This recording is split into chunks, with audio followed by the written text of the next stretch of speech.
नमस्कार दोस्तों, मैं हूं संतोष राठौर और आप सभी का स्वागत है हमारे YouTube चैनल हिस्ट्री क्लासेस में।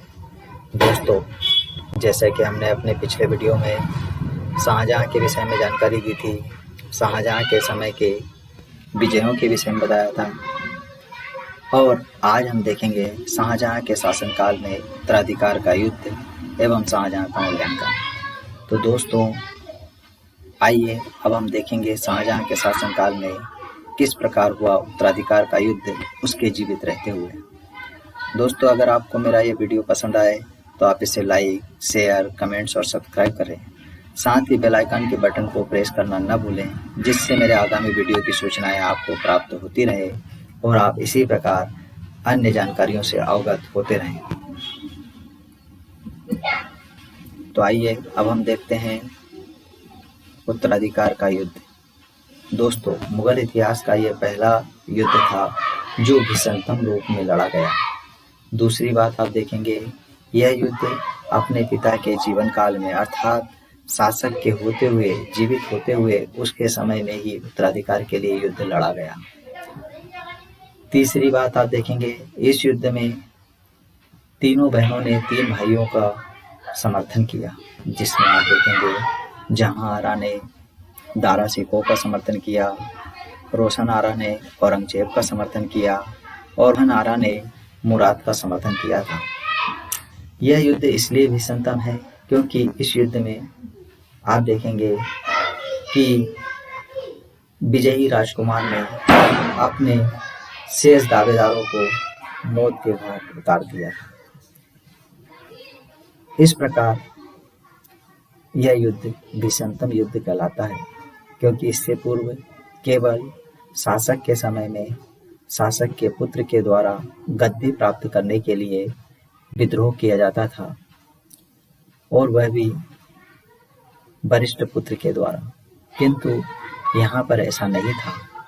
शाहजहां के शासनकाल के उत्तराधिकार के युद्ध में वरिष्ठ पुत्र की अनदेखी की गई छोटे भाइयों के द्वारा, और छोटे भाइयों के द्वारा सत्ता हथियाने के लिए तलवार का सहारा लिया गया। और इसी प्रक्रिया की शुरुआत सबसे पहले गुजरात से की गई, जहां पर मुराद ने अपने आप को स्वतंत्र शासक घोषित किया और अपने नाम के सिक्के ढलवाने प्रारंभ कर दिए और स्वयं दारा को पराजित करने के लिए गुजरात से आगरा की ओर रवाना हुआ।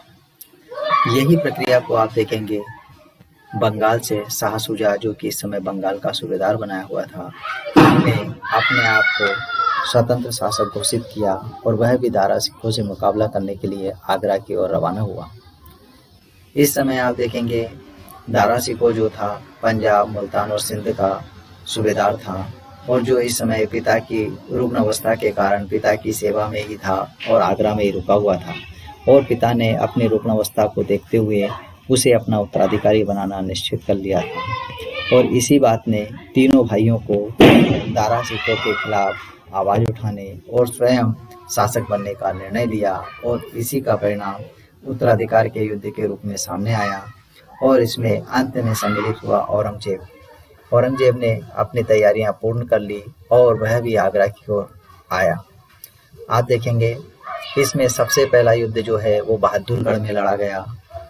इस युद्ध की शुरुआत उस समय हुई जब शाह शुजा ने दारा शिकोह से मुकाबला करने के लिए आगरा की ओर बंगाल से प्रस्थान किया, और बनारस के पास बहादुरगढ़ नामक स्थान पर दारा शिकोह की शाही सेना, जिसमें सुलेमान शिकोह व जयसी सम्मिलित थे, और राजकुमार शाह शुजा के मध्य यह युद्ध लड़ा गया। इस युद्ध में आप देखोगे सुलेमान शिकोह व जयसी की सेना विजयी हुई और शाह शुजा पराजित हुआ। उसके बाद आप देखेंगे इस समय तक गुजरात से मुराद और दक्षिण से औरंगजेब दोनों दीपालपुर नामक स्थान पर आकर मिले, और उन्होंने उज्जैन के पास धर्मत नामक स्थान पर आप देखोगे शाही सेना से मुकाबला किया, जो 25 अप्रैल सन 1658 ईस्वी को मुराद, औरंगजेब सेना व शाही सेना, जिसमें जसवंत सिंह और कासिम खान थे, के मध्य यह मुकाबला हुआ।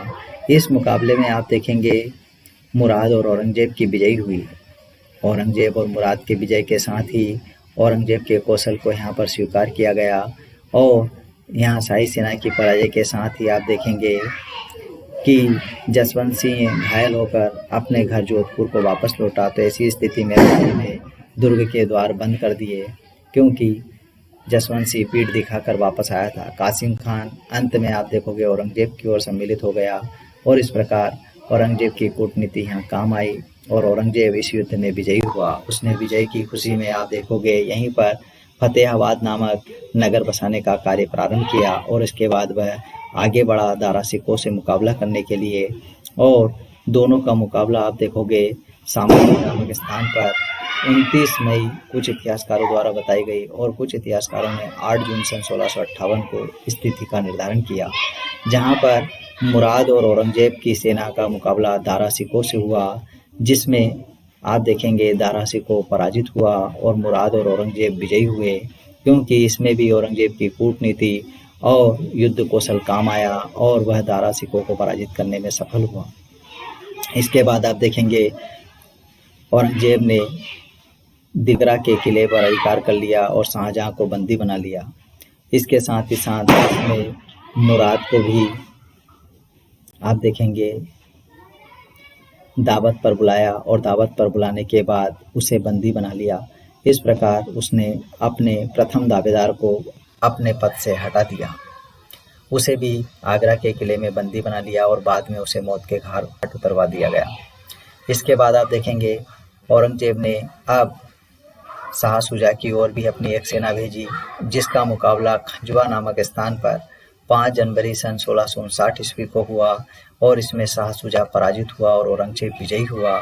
और शाह शुजा भागकर अराकान की पहाड़ियों में चला गया, जहां अराकानियों ने उसकी हत्या कर दी, और इस प्रकार औरंगजेब का दूसरा दावेदार भी गद्दी का समाप्त हो गया। इसके बाद अब अंतिम रूप से आप देखेंगे दारा सिकों के साथ लड़ाई लड़ी गई, जो देवराई नामक स्थान पर लड़ी गई। इस समय तक सामगढ़ की लड़ाई के बाद दिल्ली भागा, दिल्ली से वह लाहौर की ओर भागा, लाहौर से वह गुजरात आया, गुजरात में गुजरात के सूबेदार द्वारा उसकी सहायता की गई, उसे गुजरात के सूबेदार से उसे सहायता मिली, जिससे उसने एक सेना तैयार की, और दोनों के मध्य आप देखेंगे देवरई नामक स्थान जो कि अजमेर के निकट था मुकाबला हुआ। यह अप्रैल सन 1659 ईस्वी में हुआ, और इसमें औरंगजेब ने दारा को पूर्ण रूप से पराजित कर दिया। दारा के पूर्ण पराजय के साथ ही इस युद्ध का अंत हो गया, और आप देखेंगे उत्तराधिकार के लिए औरंगजेब पूर्ण रूप से सफल शासक सिद्ध हुआ, योद्धा सिद्ध हुआ। इस प्रकार आप देखेंगे दारा वहाँ से भागा, और भागने के बाद पुनः लाहौर में शरण ली। यहाँ पर ही आप देखेंगे औरंगजेब के सेनापतियों ने दारा को गिरफ्तार किया और उसके पुत्र सिंह को भी गिरफ्तार कर लिया और उन्हें दिल्ली लाया गया। यहाँ पर आप देखेंगे दारा पर अभियोग चलाया गया और उसे अपधर्मी घोषित करते हुए 1 सितंबर सन 1659 ईस्वी को मृत्युदंड दे दिया गया। इस प्रकार अंतिम रूप से सभी दावेदारों को समाप्त कर औरंगजेब अगला मुगल शासक बना। तो ये था उत्तराधिकार का युद्ध। इस उत्तराधिकार के युद्ध में आप देखेंगे औरंगजेब की कूटनीति और युद्ध कुशलता प्रमुख कारण थी, जिसके कारण वह विजयी हुआ, और दारा सिकों जिसने कि युद्ध कौशल से ढंग से नहीं संचालित किया था, साथ ही साथ उसके राजपूतों और अन्य साथियों ने भी पूर्ण सहयोग प्रदान नहीं किया, जिसके कारण उसे पराजय का मुंह देखना पड़ा और अंततोगत्वा उसे मौत के घाट उतार दिया गया। इस प्रकार औरंगजेब ने शाहजहां के जीवन काल में ही, अपने पिता के जीवन काल में ही अपने तीनों भाइयों को अंत कर शासन सत्ता को प्राप्त किया और अपने पिता को बंदी बनाकर रखा, जो 8 वर्ष तक बंदी रहे, और 22 जनवरी सन 1666 को उनका अंतकाल हुआ। अब हम देखेंगे शाहजहां कालीन प्रमुख जानकारियां। इसके अंतर्गत हम देखेंगे जिस प्रकार दक्षिण भारत और गुजरात में दुर्भिक्ष पड़ा था, ऐसे ही शाहजहां के शासनकाल में कश्मीर और पंजाब में भी दुर्भिक्ष पड़ा। शाहजहां ने अपनी राजधानी स्थानांतरित करके दिल्ली को बनाया था। दिल्ली में ही उसने शाहजहानाबाद नगर की स्थापना की और दिल्ली के लाल किले का निर्माण कार्य किया। यह कार्य सन 1648 में पूर्ण हुआ और इसी समय वह आगरा से अपनी राजधानी स्थानांतरित करके दिल्ली लेकर आया था। शाहजहां ने अपने शासनकाल में आप देखोगे इलाही संबत के स्थान पर हिजरी संबत को प्रारंभ किया। साथ ही मनसबदारी व्यवस्था के दोषों को दूर किया गया। इसके साथ ही कर निर्धारण व्यवस्था में भी परिवर्तन करते हुए उसने 1/3 के स्थान पर 1/2 कर दिया, अर्थात आधा भाग कर दिया गया। इसके साथ ही आप देखेंगे सिजदा और पैबोस की प्रथा को बंद कर दिया गया और उसके स्थान पर चहार तस्लीम की प्रथा शुरू की गई। शाहजहां ने आप देखोगे चकला नामक एक नई प्रशासनिक इकाई का निर्माण किया जिसमें कई परगने सम्मिलित होते थे। शाहजहां ने 2,50,000 रुपए की कीमत के हीरे जवाहरातों से जड़ी एक मसाल मोहम्मद साहब के मकबरे को भेंट की और 50,000 रुपए मक्का के धर्मगुरु को भेंट किए थे। शाहजहां ने दरबार को इस्लामी रंग ढंग प्रदान करने के प्रयत्न किए और हिंदू त्योहारों को मनाया जाना दरबार में बंद कर दिया गया।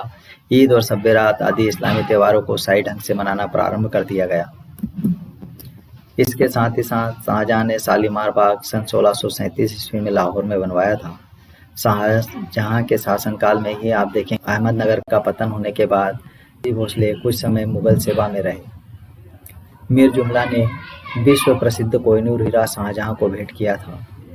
दिल्ली में एक कॉलेज और दारुल बका नामक कॉलेज की मरम्मत करवाने का कार्य भी शाहजहां के द्वारा किया गया। शाहजहां के शासनकाल में ही छठवें गुरु हरगोविंद साहब से भी सिख का संघर्ष हुआ था। एक कारण बाज के कारण हुआ था और दूसरा कारण गोविंदपुर नगर बसाने के कारण, किंतु अंत में आप देखेंगे सिख विजयी हुए और गुरु हरगोविंद सिंह कीरतपुर नगर जाकर बस गए जो कि कश्मीर के पास था। इसके साथ ही आप देखेंगे शाहजहां ने आगरा का ताजमहल जो कि 1632 से 1653 अर्थात 20 वर्ष में बनकर यह तैयार हुआ था, इसे निर्मित करवाने वाले वास्तुकार उस्ताद अहमद लाहौरी थे और इसके मुख्य मिस्त्री उस्ताद ईसा खां थे।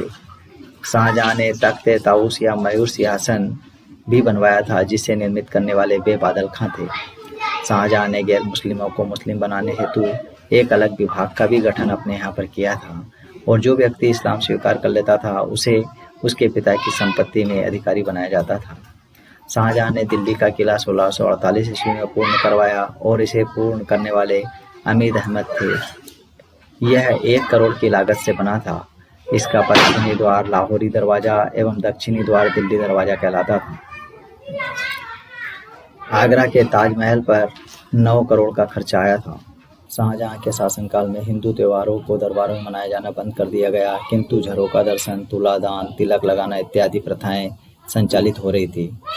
मंदिर निर्माण की प्रक्रिया पर रोक लगा दी गई थी। तो दोस्तों, इस प्रकार शाहजहां के शासनकाल में आप देखेंगे ये सारी प्रक्रियाएं हुई।